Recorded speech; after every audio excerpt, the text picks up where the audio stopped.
নমস্কার বন্ধুরা, আমি কৃষ্ণপদ দেবনাথ। এই মুহূর্তে আছি আমরা পান্থুমাই ঝর্ণার একেবারেই কাছে। আমার পেছনেই দেখতে পাচ্ছেন যে পান্থুমাই ঝর্ণা। এইটা মূলত মেঘালয় পাহাড় থেকে নেমে এসেছে এবং এই পান্থুমাই ঝর্ণার আরেকটা নাম হচ্ছে মায়াবতী ঝর্ণা। সবচেয়ে ইন্টারেস্টিং ব্যাপারটি হচ্ছে এই ঝর্ণাটির আরও একটি নাম হচ্ছে বড় হিলস। সেই বড় হিলস ফলস ভারতীয়রা বলে থাকেন।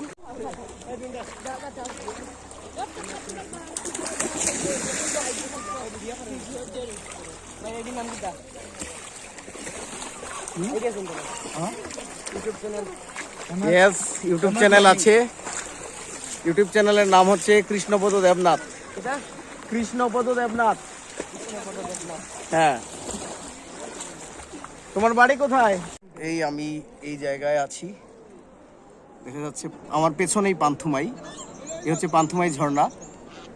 ভারত সীমান্তের কারণে আমরা সেই জায়গায় চাইলেও যেতে পারছি না।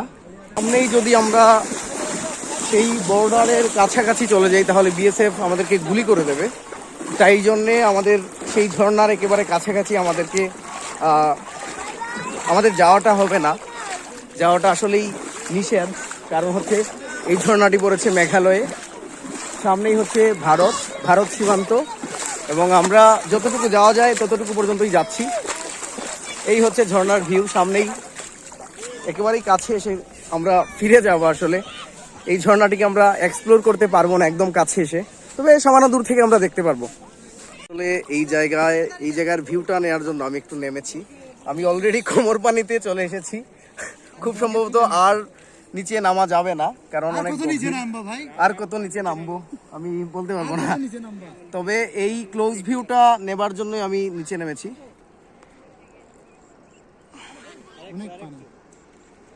আর একটু নামলে আমি গলা পানিতে চলে।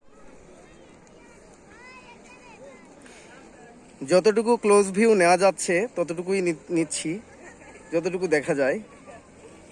এই পাথুরে পাহাড় ভেঙে সেই পান্থুমাই ঝর্ণা, যা ভারতের বড় হিলস খ্যাত এবং যাকে এই পান্থুমাইয়ের গ্রামের মানুষেরা মায়াবতী ঝর্ণাও বলে থাকেন।